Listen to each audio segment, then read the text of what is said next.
Hello everybody, it's about 7:20, Friday, November 11th, which is Remembrance Day in Canada. And this is a view out of the front of my lodgings,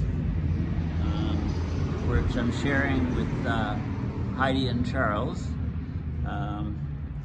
So this is I'm heading to the COP early today. It's the second day I'm getting it going so early because it's not as busy in the booths and things, and I want to do I want to check out the plenary sessions, maybe see if I can bribe one of the guards to let me in, because my badge doesn't have access to those areas of the main talks.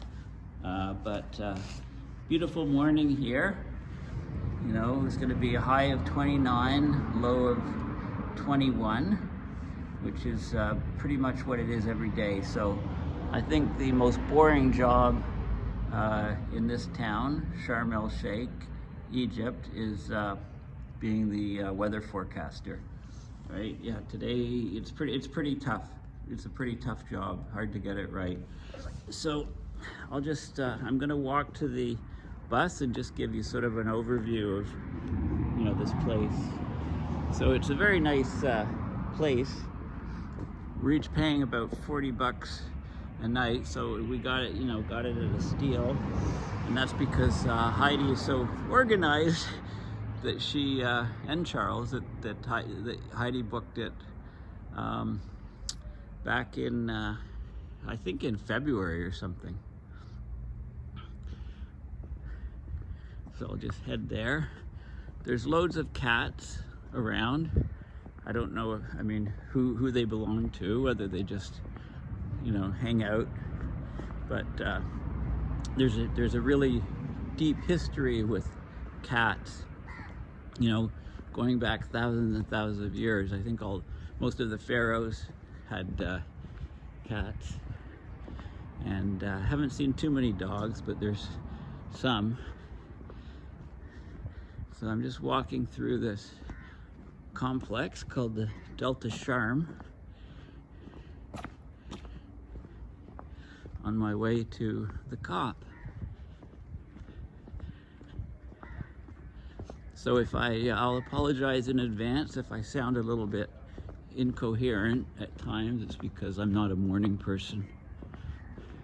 Yesterday was a long day. I got up at 6:30 and left at 7, hopped on the bus, and got to the COP, and then got home about 10 o'clock at night. Beautiful flowers, beautiful smell along this walk.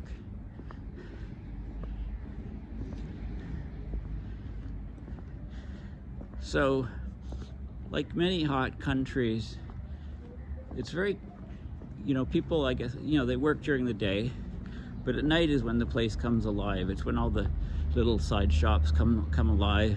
It's a bit cooler. Everybody's out. One of the big things that I've noticed is, the little shops and stuff. They keep their doors open. I guess it helps their business. So they've got ACs running at the back of their place, and then their front door is wide open. That seems to be the norm. And that, of course, is very wasteful for energy. They recycle stuff. Some stuff here, but at the COP they do, but generally not. See, those bottles are next to the garbage bin. They're just going to be tossed. So recycling could do a lot better here.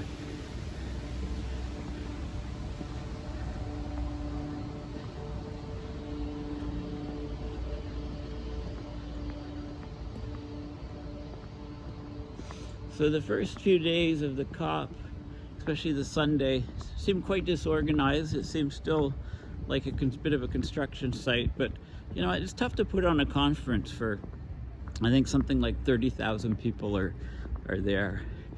I think the idea of these conferences, I don't know if it'll continue much longer, because it's an awful lot of people.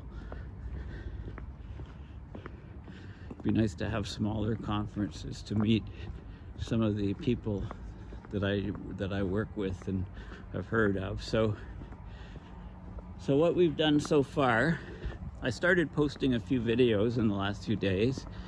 I have about a dozen filmed, which will be uploaded. You know, I do a number in the morning because the internet's pretty fast, but then as people show up at the conference, it slows down. I can't upload videos. My internet is a bit spotty, I find, at the lodging.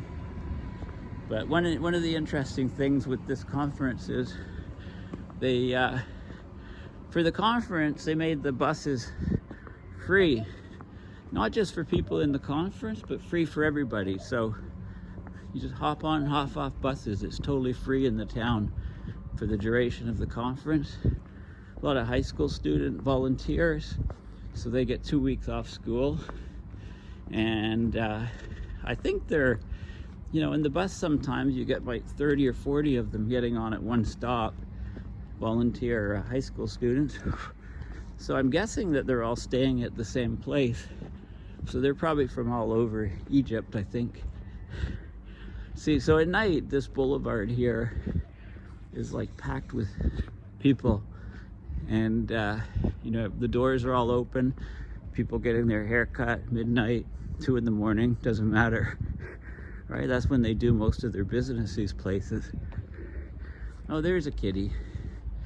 It's funny, after I talk about all the cats being here, I haven't spotted any apart from this one. This is a nice little salon, pretty for ladies and cosmetics. Lots of barber shops, lots of real estate places along here.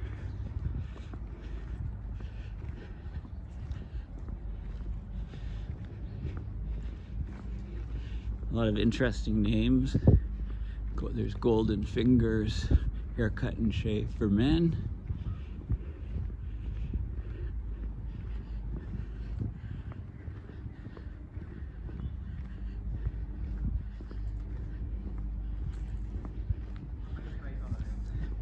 This is an interesting tower up here at the entrance to the Delta Sharm.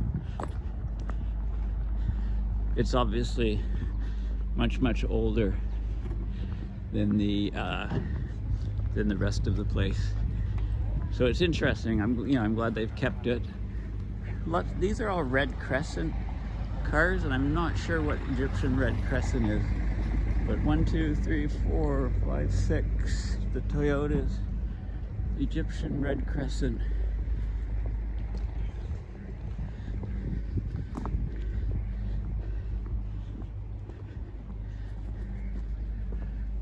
A lot of very small flies, some mosquitoes, but it's not too bad. I'm lucky they don't seem to be biting me, or if they do, I'm not coming up in bumps. Yeah, so this tower here, I'm sure is ancient. Not sure if it was originally part of a military thing or what. So I'm looking forward to seeing ancient Egyptian artifacts. There's a King Tut Museum in Sharm, which we might go to, check it out. But there's we're gonna go to Cairo, and we're gonna go see the pyramids of Giza, and apparently there's a new museum called GEM, Great Egyptian Museum, that the government's been spending $1 billion on.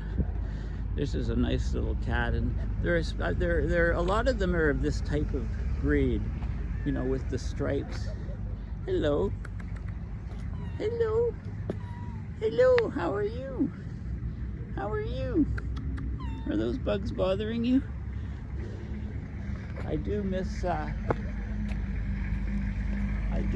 my pets, especially Shackleton and my puppy, and Sally as well. Had some FaceTime calls. Of course, miss my wife as well, and my kids. One of my kids is home right now. He's going to Dalhousie in Halifax. He's on his reading week. So as I was flying out of Ottawa, he was flying into Ottawa a few days later for his week off.